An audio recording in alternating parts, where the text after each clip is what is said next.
എവിടെ? Hello guys, ഇന്നൊരു phishing video ആണ് കേട്ടോ. ഇപ്പം മഴവെള്ളം നന്നായിട്ട് പൊങ്ങിയപ്പം ഒരുപാട് മീൻ കയറിയിട്ടുണ്ട്. അപ്പം നമ്മളും അത് പിടിക്കാമെന്നൊക്കെ പറഞ്ഞ് വന്നിരിക്കുകയാണ്. അപ്പോൾ അവിടെ എല്ലായിടത്തും വല വീശിക്കൊണ്ടിരിക്കുകയാണ് കേട്ടോ.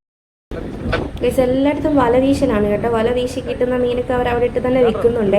100 രൂപയ്ക്കൊക്കെ ആയിട്ട് വിൽക്കുന്നുണ്ട്. പുല്ലനും മഞ്ഞക്കൂരിയാണ് ഇറങ്ങിയിരിക്കുന്നത് കേട്ടോ. അതായ പിള്ളേർക്ക് മഞ്ഞക്കൂരി കിട്ടിയിട്ട് അവർക്ക് എങ്ങനെ എടുക്കണമെന്ന് അറിയത്തില്ലായിരുന്നു. അപ്പം ഞങ്ങൾ അതിലെ പാസ് ചെയ്തപ്പോൾ ഞങ്ങൾ കഷ്ടം തന്നിട്ട് ഞങ്ങൾ പോയി അത് എടുത്ത് കൊടുത്തു. അവിടെ നിറയെ ചൂണ്ടക്കാരും വലവീശലുകാരുമാണ് കേട്ടോ. ഞങ്ങളപ്പോൾ ഒരു തീരുമാനം എടുത്ത് ഞങ്ങൾ കുറച്ച് തിരക്കില്ലാത്ത സ്ഥലത്ത് പോയി ചൂണ്ടയിടാന്നുള്ള പ്ലാനിൽ ഞങ്ങൾ തിരിച്ചു പോകാൻ കേട്ടോ. നിങ്ങൾക്ക് ഈ സ്ഥലം മനസ്സിലായോ? നമ്മുടെ പുതുപ്പള്ളി പള്ളിയുടെ സൈഡിലൂടെയുള്ള റോഡ്. മഴയിൽ അവിടെ എല്ലാം വെള്ളം പൊങ്ങി. അവിടെയൊക്കെ നിറയെ മീൻപിടുത്തക്കാരാണ്. അവിടെ നമ്മുടെ പുല്ലനും മഞ്ഞക്കൂരിയൊക്കെ ഒരുപാട് കയറിയിട്ടുണ്ട് കേട്ടോ. അപ്പുറം ഇപ്പുറം എല്ലാം ഞങ്ങൾ ചെന്നിടത്തെല്ലാം മീൻ പിടിക്കുമായിരുന്നു. ഇവിടെ നിന്ന് നോക്കിയാൽ കാണാം, അക്കരയിലും ഒക്കെ ഇങ്ങനെ പിള്ളേരിൽ നിന്ന് മീൻ പിടിക്കുന്നുണ്ട്. അവിടെ നിന്നൊന്നും കിട്ടിയില്ല ഗൈസ്. ഞങ്ങൾ പിന്നെ പള്ളിയുടെ അവിടെ തന്നെ പോകാമെന്ന് തീരുമാനിച്ചു. അങ്ങോട്ട് പോയി. അങ്ങനെ ഞങ്ങൾ വീണ്ടും തിരിച്ച് അങ്ങോട്ട് തന്നെ പോവുകയാണ് ഗൈസ്. പള്ളിയുടെ സൈഡിലുള്ള ഒരു തോടുണ്ടല്ലോ, അങ്ങോട്ട്. ഗൈസ്, കഷ്ടപ്പെട്ട് മീൻ പിടിക്കുന്ന ഉണ്ണിമോനെ കണ്ടോ ഗൈസ്? ഉണ്ടോ? ഇതെല്ലാം വെള്ളം കയറി കിടക്കുവാണ് കേട്ടോ ഇന്നലത്തെ മഴയിൽ. ഗായ്സ്, അങ്ങനെ ചെറിയൊരു കൊത്ത് കിട്ടിയിട്ടുണ്ട്.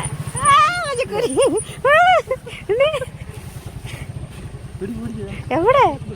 പുല്ലിടെ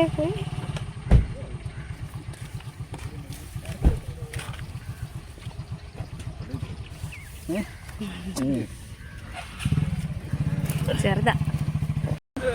നമുക്ക് അടുത്ത മഞ്ഞക്കൂരിയൊക്കെ കിട്ടിയിരിക്കുന്നത് ഗായ്സ്. ഇച്ചിരി വലുതാ, മുമ്പത്തേനേക്കാളും വലുതാ കേട്ടോ.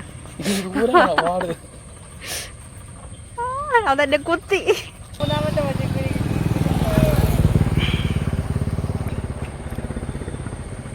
ഗായ്സ് ഗായ്സ്, അടുത്ത മീൻ, അടുത്ത മീൻ. ഉടക്കാത് മീനുണ്ടോ? മീനില്ലായിരുന്നു. അത്രയും വെയിറ്റിൽ വലിച്ചപ്പോൾ ഞങ്ങൾ ഓർത്ത് വലിയ മീനായിരിക്കും.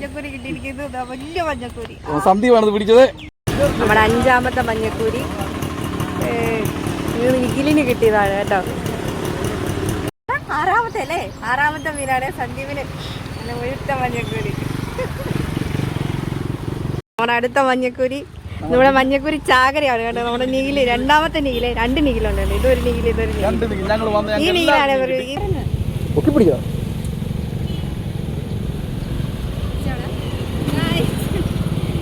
നമ്മുടെ സന്ദീപിന് കിട്ടിയിരിക്കുന്ന വലിയ മഞ്ഞക്കൂരി. ഞങ്ങൾ ഇത് പൊളിച്ചോണ്ടിരിക്കുകയാണ്. അടുത്ത മഞ്ഞക്കൂരി ചെറുതായിരുന്നു. ഇവന്മാരെല്ലാം കളിയാക്കി നിഖിലിനെ. വലിയ മഞ്ഞക്കൂരി നിഖിലെ പിടിച്ചു. നിഖിലേ ഒരു ഇത് കൊടുക്ക്. മേടിക്കും, അല്ലെങ്കിൽ കപ്പ മേടിക്കും. അതിന്റെ രസം കണ്ടോ? അതിന്റെ കളർ കണ്ടോ? അതിന്റെ ഡിസൈൻ കണ്ടോ? അടിപൊളിയല്ലേ ഗൈസ്? സൂപ്പർ അല്ലേ?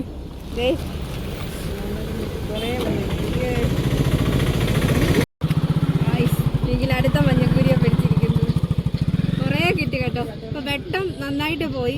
ഞങ്ങൾ ഇനിയും കിട്ടുവാണെങ്കിൽ വീട്ടിൽ ചെന്നിട്ട് കാണിക്കാം കേട്ടോ. ലൈറ്റ് പോയി, അതുകൊണ്ടാണ് കറി വെച്ച് കാണിക്കാം. ഓക്കെ ഗായ്സ്, ഇതാണ് നമുക്ക് കിട്ടിയ മീൻ. ഇത്രയും മീൻ കിട്ടി. ഞങ്ങൾ മഞ്ഞക്കൂരിയുടെ വേട്ടയായിരുന്നു.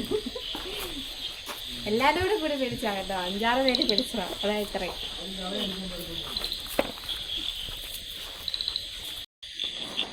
അങ്ങനെ ഞങ്ങൾ രാത്രി തന്നെ അതെല്ലാം വൃത്തിയാക്കി കേട്ടോ. അമ്മയകത്ത് കപ്പ വേവിക്കുന്നുണ്ട്. ഞങ്ങൾ 2 പേരും കൂടി ചേർന്ന് മീനെല്ലാം വൃത്തിയാക്കി. അപ്പോൾ ഈ മഞ്ഞക്കൂരി വൃത്തിയാക്കിയത് ഈ രീതിയിലാണ് കേട്ടോ. ഇതിൽ വേറെ എന്തെങ്കിലും മെത്തേഡ് ഉണ്ടോ എന്ന് അറിയില്ല. അറിയുന്നവർ കമൻറ്റ് ചെയ്യണേ.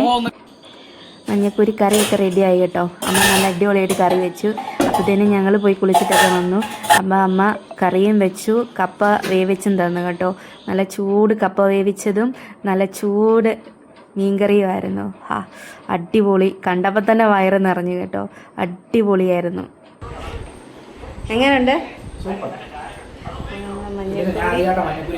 ആണോ? മഞ്ഞക്കൂരി, ചോറ്, പിന്നെ പയറുതോരൻ. അങ്ങനെ ഞങ്ങളെല്ലാവരും കൂടി ഇരുന്ന് ആഹാരമൊക്കെ കഴിച്ചു കേട്ടോ. വർത്താനൊക്കെ പറഞ്ഞിരുന്നാണ് കഴിച്ചത്. ക്യാമറ കണ്ടപ്പോൾ എല്ലാവരും മുഖം തിരിച്ചു പിടിച്ചിരിക്കുന്നതാണ്. അപ്പോൾ അടിപൊളിയായിരുന്നു. അപ്പോൾ ഇനി മറ്റൊരു വീഡിയോയിൽ കാണാം. ബൈ.